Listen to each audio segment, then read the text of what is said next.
Hi everyone, I'm David Fisher, and this is Presidential Chronicles, the series of books and videos on American history as seen through the lives of the presidents of the United States. This episode is from the life of James Monroe, and the focus is political beginnings. The year is 1780. Monroe is home from the Revolutionary War. He's only 22 years old, and he has to figure out what to do with his life, what to do for a career.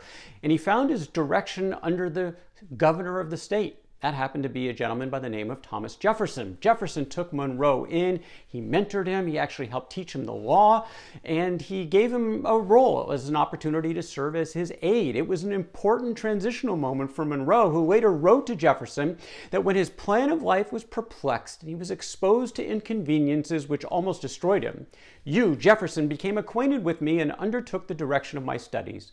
My plan of life is now fixed, has a certain object for its view, and does not depend on other chance or circumstance further than the same events may affect the public at large. He was going to commit himself to public service, in large part because of this influence from his mentor, Thomas Jefferson. In fact, the next year, in 1782, he was elected to the Virginia Assembly, where he actually met James Madison for the first time. And so this Madison and Jefferson connections really would be part of Monroe's life for the next 50 years.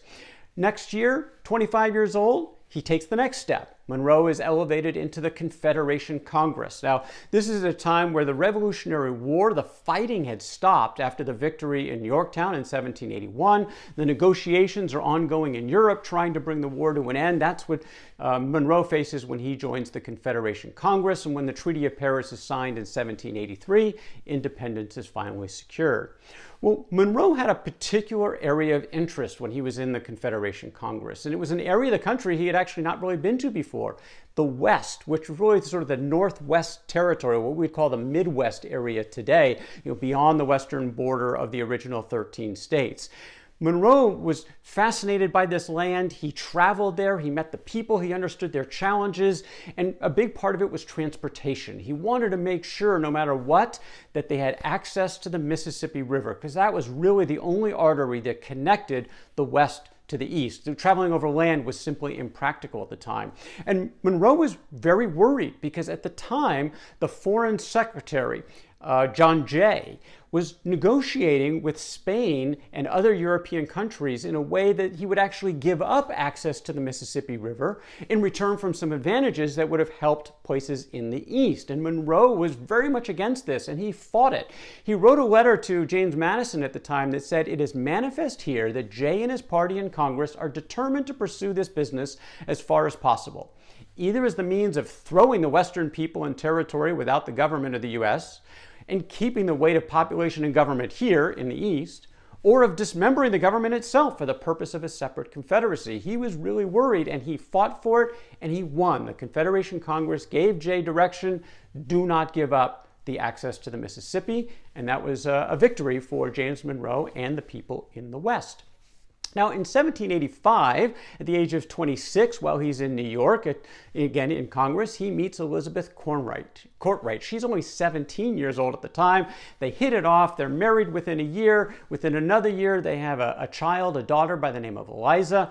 And really, Elizabeth was his constant companion throughout his world travels, certainly his political time. She would be ill for much of this, but very much part of his personal life, really for the rest of his life. Monroe left Congress shortly thereafter, 1786. There was sort of rotation in office in Virginia, so it was a natural thing that he would transition out.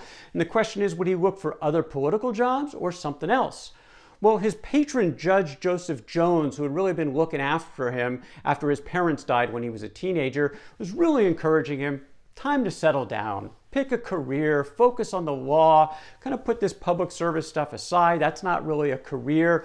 And so Monroe agreed. He set up shop, Fredericksburg, Virginia. He opened a law office, and he was bored. He didn't like it at all. He missed sort of the excitement of public service. And so he was very much paying attention to what was going on elsewhere in the country from a policy standpoint, and he was ready to get back in the action. So what was going on in the middle of the 1780s? a convention, the Constitutional Convention.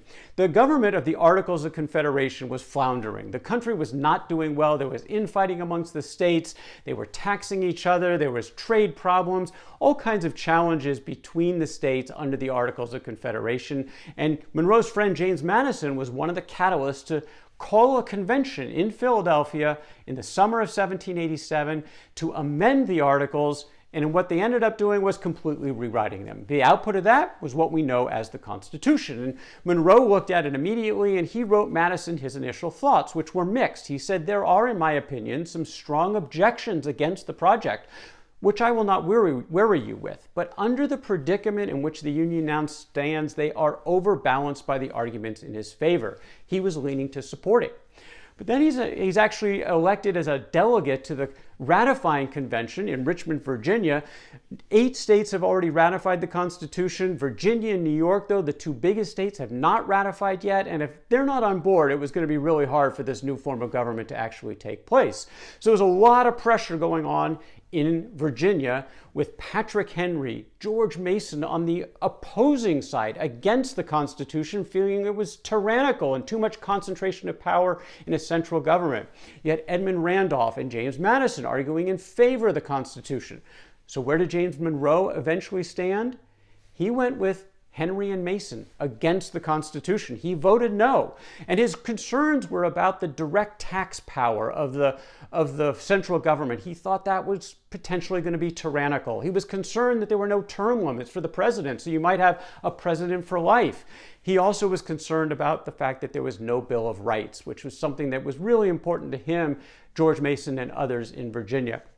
He was the only future president to vote against the Constitution, but in the end, it did not matter because the constitutional ratification did pass by about 10 votes in Virginia.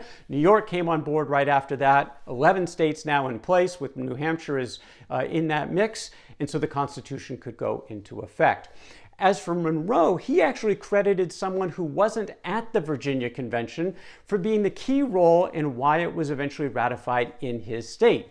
That person was George Washington, his former general in the Revolutionary War, and the man who had served as the president of the Constitutional Convention. He didn't go to the Virginia Ratifying Convention, but he wrote a lot of letters encouraging the delegates to support it. And Monroe said at the time that Washington's influence carried this government. "For my own part, I have a boundless confidence in him, nor have I any reason to believe he will ever furnish occasion for withdrawing it." Hold that note, because about a decade later, he and Washington would break. We'll cover that in a future episode. So a new government going into effect.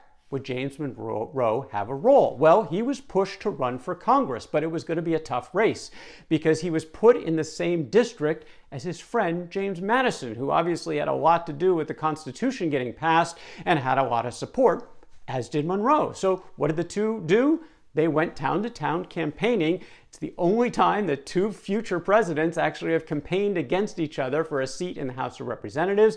And it was Madison who actually wins the election, which was okay with Monroe. He wrote a letter to their mutual friend, Thomas Jefferson, and said, "It would have given me concern to have excluded him, Madison, but those to whom my conduct in public life had been acceptable pressed me to come forward in this government on its commencement, and that I might not lose an opportunity of contributing my feeble efforts in forwarding an amendment of its defects, nor shrink from the station those who confided in me would wish to place me. I yielded.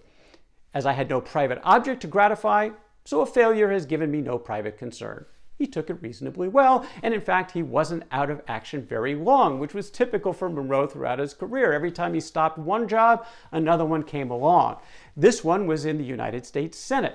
Virginia's first senator, William Grayson, died just a year into his term. Monroe was appointed by the state legislature to take his spot. That was in November of 1790. He served out the last 4 years of that term before he eventually then stepped aside, returned home, but once again, he wasn't out of work for very long.